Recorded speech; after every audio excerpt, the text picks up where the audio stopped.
Do you ever feel like a flat tire? Like you've lost all your energy? You're just flat? And, well, what do you do? Well, what do you do when you have a flat tire? You got to remove it, got to change it. But you as well, you inspect it. Especially if you have a tire that has a slow leak and it's just always going down. What do you usually find in a flat tire or a tire that's leaking? A nail. Something is puncturing it. Well, what do you got to do? You remove it, you plug it, you fill it, and you move on, and you can drive.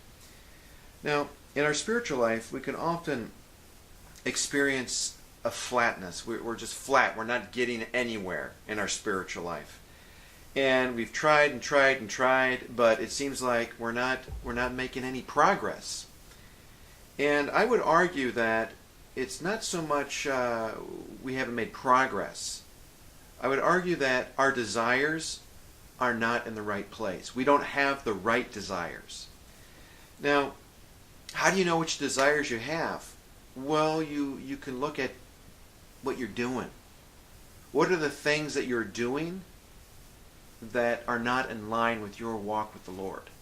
In fact, that's what Lent is all about. It's about conversion. It's like looking inside my heart, seeing where the deviation is, what I can change, so I can turn back to Him and love Him.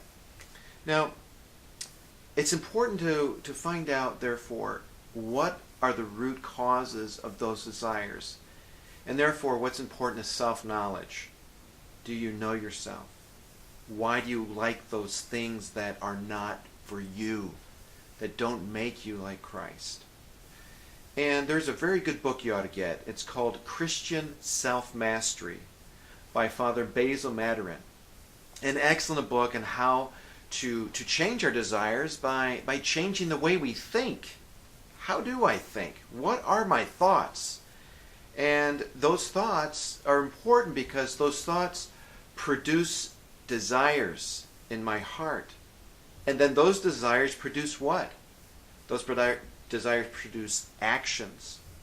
Something very important about thoughts. Paul talks about this in Romans chapter 12, verse 2. He says, "Do not conform yourselves to this age, but be transformed by the renewal of your mind."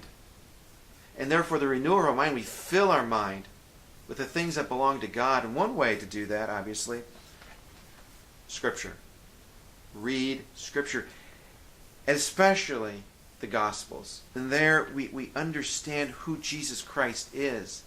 And therefore, as Christians, knowing Him, then we can imitate Him. And then as well, I will make a point about the importance of changing our desires and detecting.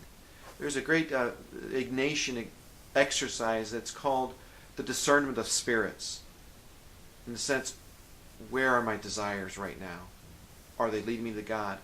Because Jesus says in Matthew 15, verse 11, it's not what goes inside a person that makes him bad. It's what comes outside from the heart, because it's from the heart that desires are produced, and that's what causes us to sin.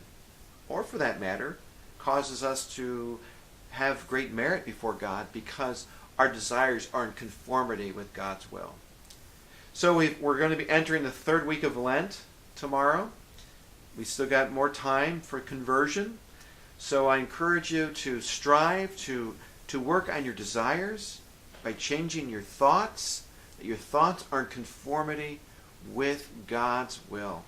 And a great way to do that, of changing your thoughts, Scripture. I'll be praying for you, and may God bless you.